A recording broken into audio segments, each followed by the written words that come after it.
You want to know how much your football cards are worth, right? Even if you don't like math, statistics can help you, and you only need to know one to know whether or not keeping any of the rookie cards you have of active NFL players are worth hanging on to and protecting. So in this video, I'm going to tell you all about this magic number and why it is a critical tool you need to have in your investment utility belt, and we're starting right now. Let's dig in.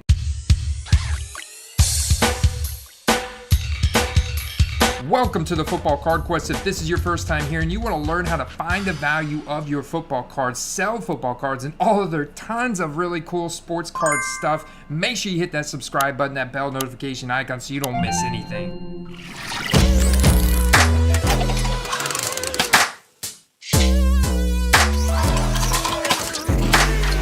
So the goal of all fantasy football leagues remains the same regardless of format. Seasonal redraft, seasonal keeper, best ball, daily, weekly fantasy. You're trying to put together a roster that scores the most possible points. In my opinion, Dynasty Fantasy Football League is the most closely correlated to football card investing and flipping. And it will absolutely help you become a better football card investor, because in card investing, you want to put together an investment roster of cards that earn the most profit possible, just like earning the most points possible. In Dynasty Fantasy Football Leagues, you're not redrafting your team each season. Instead, you'll draft your team at what is known as the initial startup draft. Once that startup draft is complete, you have your roster, and those players will remain on your roster for the entirety of their careers unless you cut or trade them. Essentially, when you're drafting a player in a Dynasty Fantasy startup draft, it's like investing in a National Treasures numbered out of 25 for that player. We're talking making a sizable investment in that player's rookie card, something that you would surely anticipate being okay with for at least a month or two, or potentially long term. Maybe something you'll be either getting graded, locking in a safe, putting on your wall, or potentially all three of those if you're like me. But Dynasty Fantasy Football never ends, just like sports card investing. Dynasty trades and roster moves reopen sometime between the NFL free agency, which occurs in mid-March, and the NFL draft, which occurs the final week in April. And it just so happens that in football card investing, this is one of the hottest hype cycles of the year. Super Bowl, then free agency, and then the draft at the end of April. So essentially, you have the ability to make moves and improve your rosters when no football games are being played. So this allure is getting to act like a real general manager, building your team from the ground up. So you're going into an initial startup dynasty draft and looking at the dynasty rankings. You want to draft your roster knowing that these guys are going to be on your roster indefinitely. And so if it seems like the startup draft is important, extremely important, that's because it is. Because how you draft your team and how you invest in those players will set you up for the next few years. It's not as simple as just picking the best players for the upcoming season, because that doesn't take into account their age, their contract situation, and much, much more. All right, so speaking of fantasy football, we've all heard some awesome team names. I want to hear your best fantasy team name in the comments section below. Also, be sure to hit that like button to let the all-knowing YouTube algorithm know if we're putting out good content. After the first season, the only draft you will have is a rookie draft. The rookie draft order is determined each year by the reverse order of the final standings. It's formatted that way because the goal is to allow the worst teams to have the best chance at turning their franchises around, but you've got to research the incoming rookie class and find the talent to invest in, much like best football card investments. Buying Patrick Mahomes rookie prisms in 2017 when he was still a backup, when his prism rookies were cheaper than that of Mitchell Trubisky, Great Scott, is akin to drafting Mahomes in dynasty rookie drafts in 2017 over Mitchell Trubisky, even with the understanding that Mahomes probably wouldn't start in 2017. You knew based on your player research that he had the tools to be a great NFL quarterback. He flashed that upside at Texas Tech in college. You also knew that Alex Smith, Dink and Dunk King of the NFL, was not the long-term answer in Kansas City. Not to mention, weapons Travis Kelce and Tyreek Hill would boom if they had a QB that could actually push the ball down the field in an Andy Reid style offense. This same research and thought process would have made the same person as a football card investor very rich.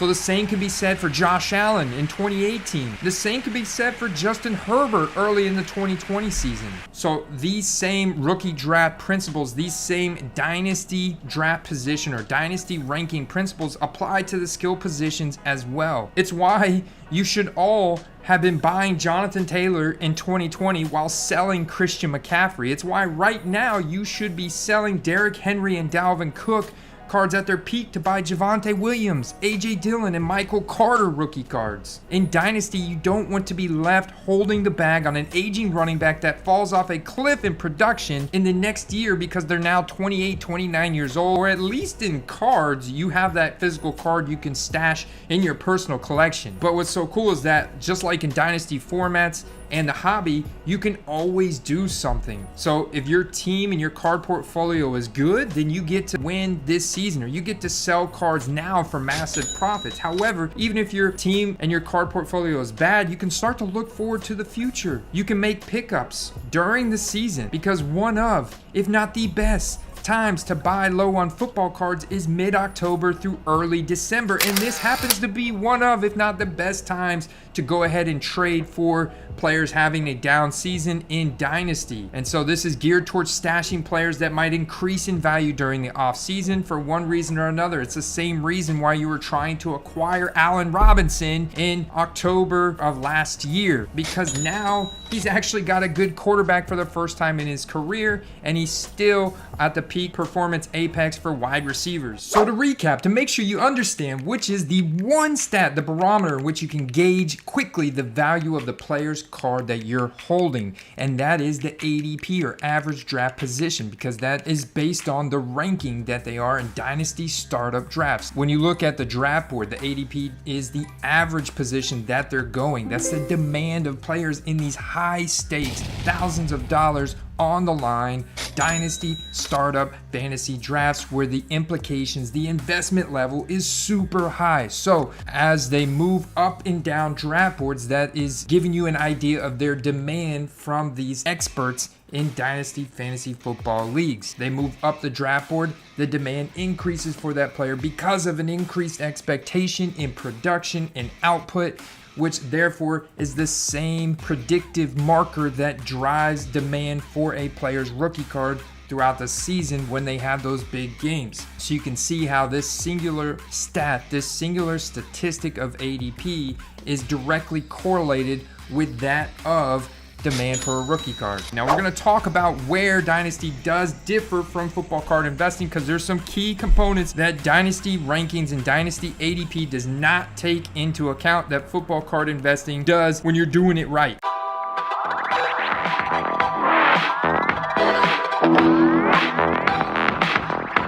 Dynasty ADP does not take into account the player's Hall of Fame, marker score, and the overall fame that the player has outside of football. Kind of like Dwayne "The Rock" Johnson, Rob Gronkowski, Tom Brady. These are not young guys, but they have so much fame outside of the NFL. This keeps them highly relevant and keeps their cards demanded. Dynasty ADP also doesn't take into account the fan base and the market size of the team that player X is on, nor does Dynasty ADP really care about the playoff probability that an actual NFL team is going to have.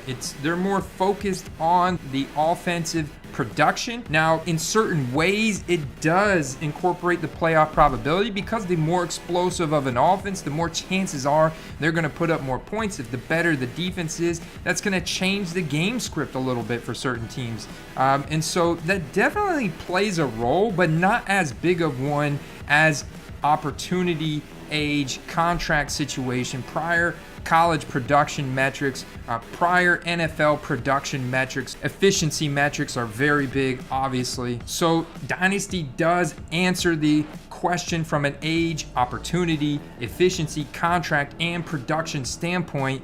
So this will help tremendously in pinpointing prospects to target, that we can then add in a score for fame, market size, and playoff probability. All right, one more point I want to cover, and after that, I'm going to put a whole list of videos over here, personal investments that I've made in the past several months, so you can see some of the cards that I've bought using Dynasty ADP as a guide.